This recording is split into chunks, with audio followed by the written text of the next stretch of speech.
guys, welcome to my channel. My name is Shayna and I typically post natural hair tutorials. This is a little bit out of my element, but if you're interested in natural hair, I do encourage you to subscribe to my channel. You can also follow me on Instagram at SayShaynaTX.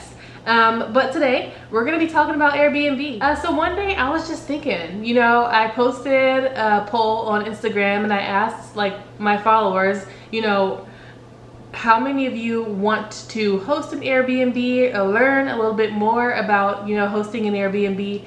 And like literally to my surprise, 100% of the answers were like, yes, I do want to learn, or like I would definitely, you know, be interested in hosting my own because of obviously like more money, right? And so I was like, well, I don't mind sharing my experience. I just got finished hosting my Airbnb from the month of May to October. So it was around like 5 months that I hosted, and I definitely had an experience, and you know, everything that I did leading up to hosting and everything that I did while hosting, I definitely want to share with you guys. So if you're interested in that, stick around. I'm going to walk you through the entire process.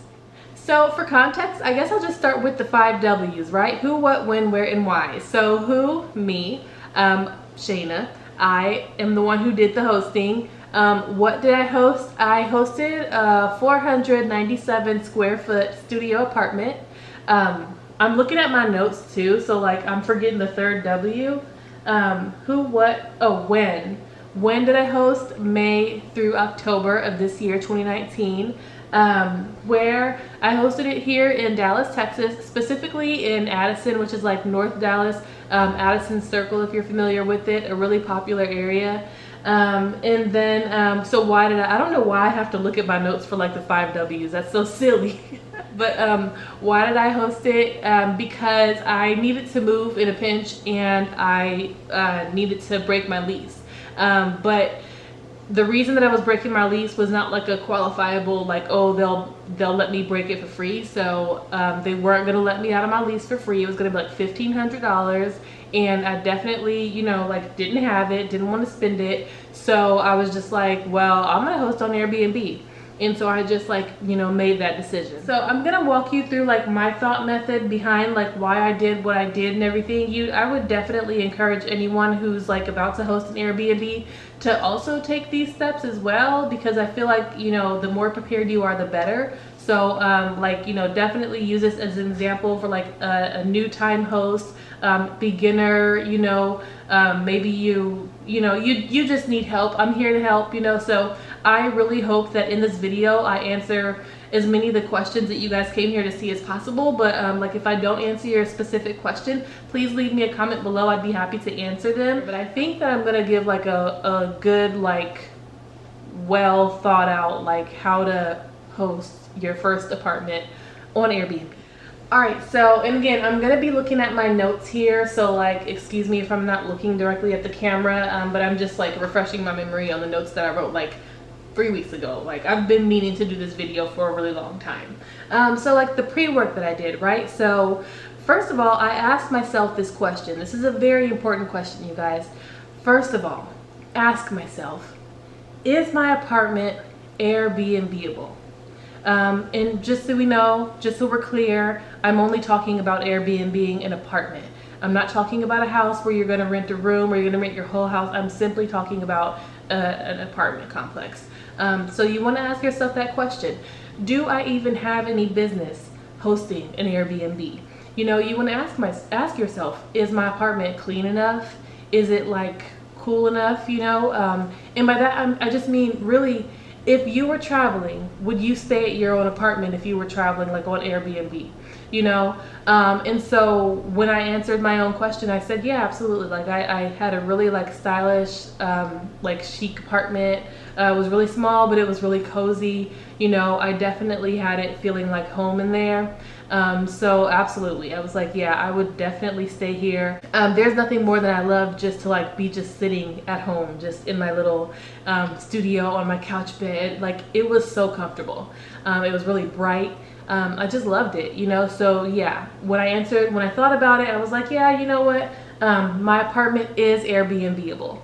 And then so another thing that I did was I asked friends who had been hosts as well. So I don't know that many people, but I do know a few people who have been hosts as well. One of the first people I asked is my friend who actually hosted an Airbnb in the same apartment or the same apartment complex that I lived in.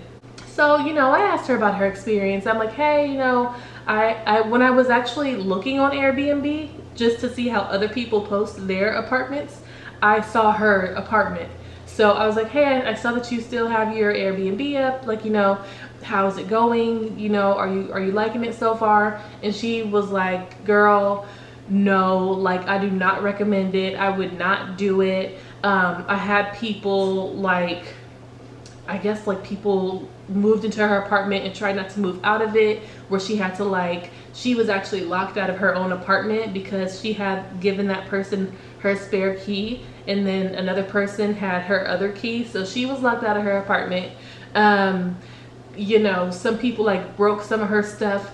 But again, going back to that first question, I guess I want to add a follow-up question to that. You want to ask yourself, not only is your apartment Airbnb-able, but you also want to ask yourself, do I even feel like getting myself into this? Because, you know, you have to face it. You're letting strangers into your home. So I feel like when she was telling me her story, I sympathized with her. I thought it was very unfortunate. But again, the fact is that you have a stranger that you don't know in your house. So what do you expect them to do? Like, yeah, so they broke, you know, something. You know, people break things, you know, it just happens. So if you're wanting to host and you're not prepared for people to break your stuff, or you're not prepared for some difficult guests, you might not want to host Airbnb, because it's a whole world of strangers. And yeah, they might be verified and they might have like all kinds of reviews. But you guys, I'm about to tell you some stories that like, sometimes reviews don't matter. Sometimes it's all fluff, you know what I mean? So you really have to be like willing to accept like somebody might damage my something, you know what I mean? So after listening to her tell me like no, she wouldn't do it, I still was like, okay, well that was your experience and like I'm still gonna do it. So the next thing I did was the math, right? This is a big step. You have to do the math. You have to figure out like how much you're charging people, if you're charging correctly, and like everything. So there was a whole thought process behind that. So basically in a nutshell, I was just like, look, how much do I need to charge on Airbnb so that I can like at a minimum pay my rent, you know? So like when I was doing the math on how I was gonna price my apartment, I was just really thinking, you know, I want to be realistic, because I guess for me it was like a fine line of, yeah, I want to pay my rent, and I feel like in order for me to pay my rent every month, like, well, in order to have someone else who's staying in my apartment pay my rent for me each month, I really need somebody to be in my apartment every single night. So in my position, I kind of decided that I wasn't gonna price on the high end, like to really make a profit. The only profit that I was making was really just to pay my rent. Like after I paid my rent from the Airbnb money, I didn't have like, I had some money sometimes, but like some of the months, the pricing model on Airbnb is a little spotty, and so we're gonna go over that. But like I wasn't pricing with extra money in mind. The only money that I wanted to make was the money to pay my rent, you know? And that's another thing too, because some people host on Airbnb so that they can pay their rent, but I've heard stories to where like people are hosting a room, you know, in their apartment, or like a room in their house. Like, no, I was hosting my whole apartment. Like they had full access to everything. I was not there. And I just wanted them. So I was basically subleasing, you know, but even in some situations like that, you know, you're still able to make money, but I really wasn't making any more extra money, and that was fine with me, because the alternative was break my lease, you know, which I didn't want to do. So when it comes down to the money, it was like a total of $1,025. $925 for rent, $50 for internet, $50 for utilities. So that was, I had to at a minimum charge $35 nightly to break even, and this is only assuming, right, that my apartment is occupied every night. Also keep in mind that like when you're determining your minimum, you don't have to worry about like a cleaning fee, adding that into your minimum, because on Airbnb you can actually put the cleaning fee like separate, so you don't really have to worry about that. So sometimes people do question your pricing method. Like I've definitely had that happen to me, and I mean, at the end of the day, it's like, do you want this apartment or not? So like really, you don't have to answer those questions, but I have had people like kind of challenge me and be like, okay, so what was your reasoning behind like why you're charging this much? But like, as you know, I was only charging the minimum, so I was able to like honestly and like quickly answer them and be like, yeah, this is how much my rent is, this is how much internet is, this is an estimate of how much utilities probably are going to be, because you know that's always just like a up in the air sometimes. But so yeah, that happened. Also, something that did kind of help me is the Airbnb has like a smart tool, and it will be like, I guess it decides that if people are booking in your area a lot that weekend or during that period of time, and they notice that there's a high volume, a lot of traffic, they will automatically up your rate for you. So it kind of like is smart in itself to where you don't have to do that. Like you don't have to be like, oh my God, it's 4th of July weekend, let me raise my rates. Their system will see that it's going to be like a busy weekend or whatever, and they will raise your rates for you. So that's pretty cool, and that worked for me a little bit. It's not really something that I kept my eye on, but I did, like when it came time for payout, I would notice that I would get like a lot more money one month than I made like the previous month. So there's that. All right, so the next thing that I did after doing the math was I did a walkthrough. I took a thorough, like, good look at my apartment, and I was just like, you know, what do I need to add? What is gonna make this feel like a little bit more at home? What do I need to remove, right? So I did that. I made sure that I added cute little pictures, like sayings, quotes. I got a new laundry bin. I got beer and water and snacks for my guests, and I got a welcome note. For the welcome note, sometimes on Airbnb, it's not sometimes, it's all the time, they give you check-in instructions for you to give your guests, and I would give my guests check-in instructions on like how to get to my apartment, but like once they got in my apartment, they would also have like a nice welcome note saying like, oh my God, welcome, thank you so much for booking, here's like Wi-Fi, here's info on dry cleaning, here's info on like, you know, washing clothes. I did let them know, like I think I said something in there like you have to wash your dishes, like I'm not gonna come in here and clean up after you even if you're staying a long time. So it was like kind of like more rules that I had just in my apartment for them to reference, and that was very helpful to a lot of people. Some of the things that I removed were just things that, you know, the guests wouldn't need. Now my situation was unique because like I actually lived here, so this is a place that I like fully lived at for a bit.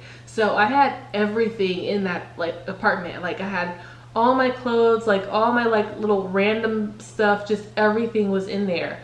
And so while I did move to a new place, I kind of did enjoy like having the luxury of almost like having a storage. So I didn't take everything with me. Like in my like, what do you call it, like a pantry or something, I had my bike left there. I left all my winter clothes, all my winter shoes, but I mean, I gave full disclosure to the people that were booking, like I am not taking all my stuff. Like I took an actual picture of my closet to show people like there's still stuff in here, but this is like your little section that you can get. I left like all my cleaning supplies, spices, all that. But I did go ahead and take, like, it was summer, like May through October, and of course here in Dallas, like it does not get like cold until like kind of like right now. Well, it's like October 29th right now, so it's like 45 degrees and rainy, but then again, this is Dallas, so the weather just changes. But anyway, I knew that I was safe leaving my winter clothes there, and yeah, but like none of this stuff, I didn't leave it like out in the open. It was in the closet, and then it was, the bike and stuff was in another part of the closet, you know, like the kitchen pantry closet. So it wasn't just like out. I will say this about leaving stuff there. If you're gonna do like kind of like what I did by leaving things at your apartment while other people are staying there, do make sure that you absolutely take everything that you need, because I will say that I had to stop by my apartment twice, and like I had to, you know, ask the guest that was staying there, like, is it okay if I come grab I didn't tell him this, but I left my passport there. And so I ended up needing my passport.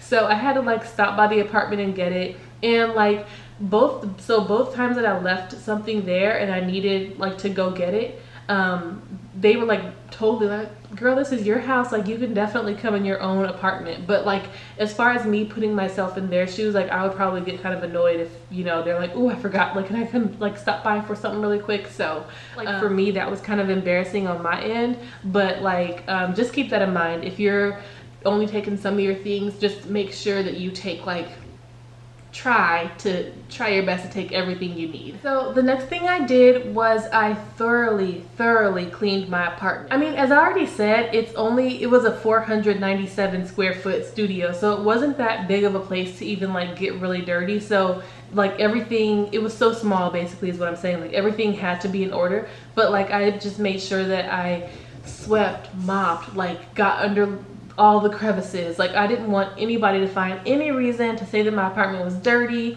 or say that, like, you know, it was unkept in any way. So I thoroughly cleaned it. And I just happen to like love to clean. That's a lie. You said no. The lie detector test determined that was a lie.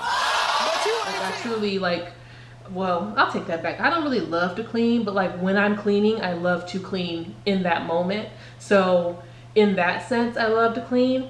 So I'm a good cleaner is what I'm trying to say. So if you're not, I would really suggest like hire a housekeeper and just have somebody come clean your apartment, because you know, this is your space. I mean, at the end of the day, like if you're so confident that you can host your own Airbnb and like put your apartment that you've lived in. Now I realize sometimes it's different. Sometimes people get apartments just so they can put them on Airbnb. I know like sometimes people do that just to make money, and I get it. But like if you're so confident that you've lived in a place and you've cleaned up after yourself enough, like great, perfect, post it. But if you're not so sure, if you know that you're not the best cleaner, if you know that you're like a mop, how do I use that? You know what I mean? Go ahead and like hire a housekeeper. They will clean your apartment for cheap.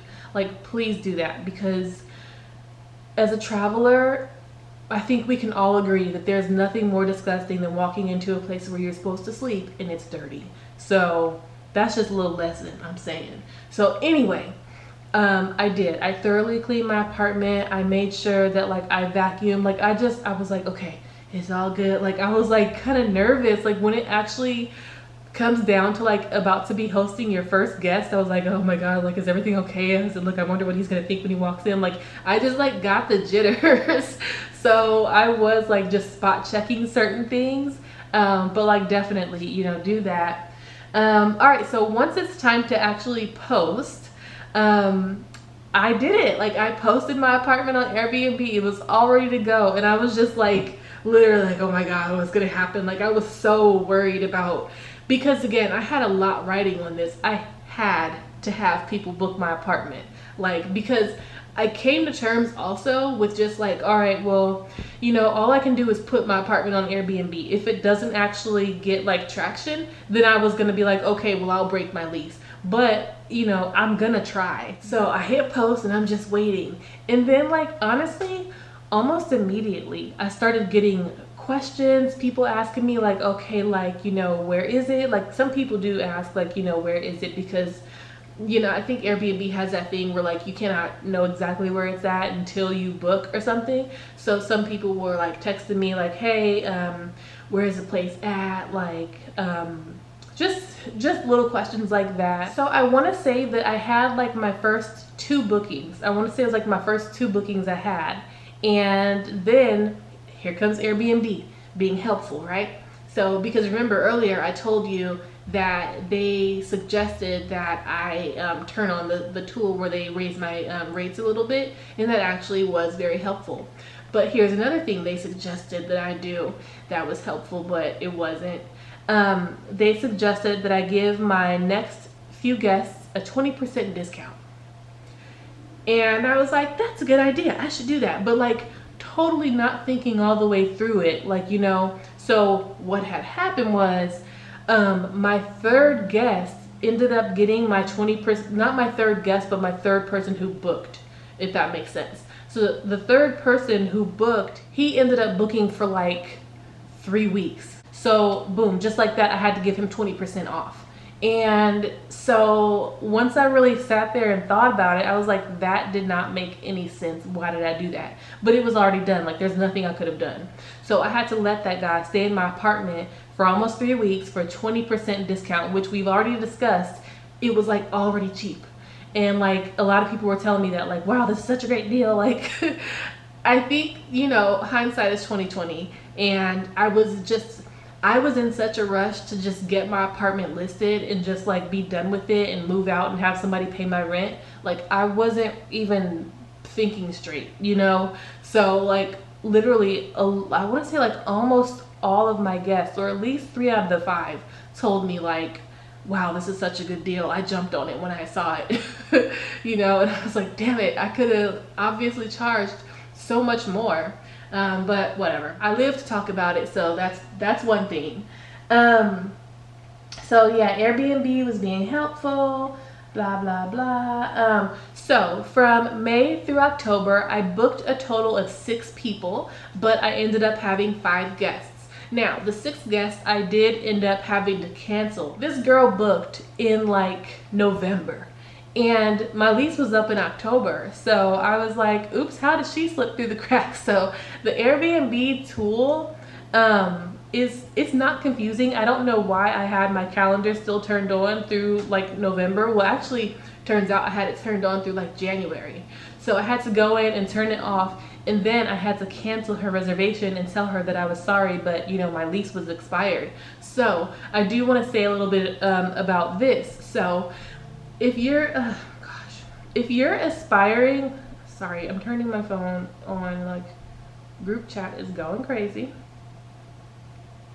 Okay, so if you're aspiring to be like a super host, I'm sorry, but I'm not about to give you any super host tips. I didn't aspire to be a super host. I wasn't a super host. I really don't even know the qualifications of like what it takes to be a super host, because I did not have that goal in mind. So, but what I did find out just later on down the line is I found out that like in order to be a super host, you cannot cancel people's reservations. So since I canceled that one girl, like there was a big notice that said, oh, if you cancel this reservation, it's going to affect your super host status. And so I think, don't quote me on this, go to somebody's superhost page and see how that works. But like, I think you cannot be a superhost if you cancel so many reservations.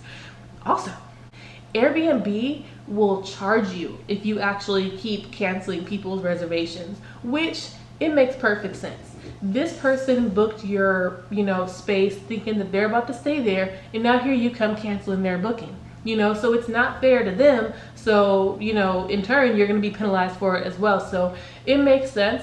For your first booking that you cancel, you actually don't get penalized. Airbnb just like shoots you a warning like, hey, you canceled this person, don't do it again because you're inconveniencing them and us. So chill.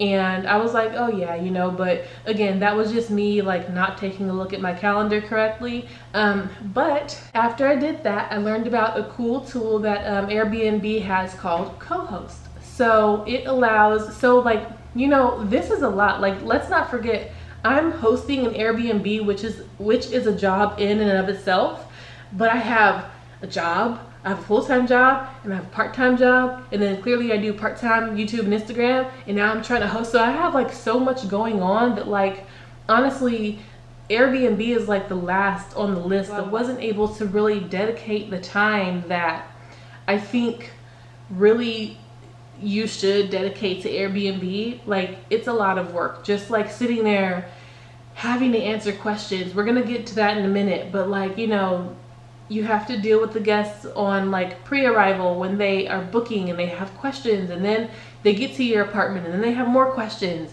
you know, and then like, you know, they leave and then you have to leave a review and they want you to leave them a review, and it's a lot, yo. So like, I'm not gonna lie, it wasn't a big priority of mine. Like, I was kind of like going into it thinking like, oh great, I'm gonna like list my apartment and then somebody's gonna live in, and just like that's gonna be it and everything's gonna be easy. Like, that was only like the first half of it. Like, actually hosting while somebody's actually there. And again, like if you're in an apartment, you have to worry about like smoke detectors going off, like letters on the door that the guest is like, ooh, should I be worried about this letter? You have to deal with like, you know, you just have to deal with like, you know, your normal apartment things that you have to like really be communicating as a host. It's only fair for you to communicate these things to the person who's staying in your apartment. So it was a little bit more than I bargained for, I'll be like totally honest. But going back to co-hosting, you're able to like add another person to be your eyes or like co-host, right? So my friend who like was completely like aware of everything that was going on. So like I was telling her about it, and I was like, do you think that like you can be my co-host so that just in case I miss a message, you can like see it, you know?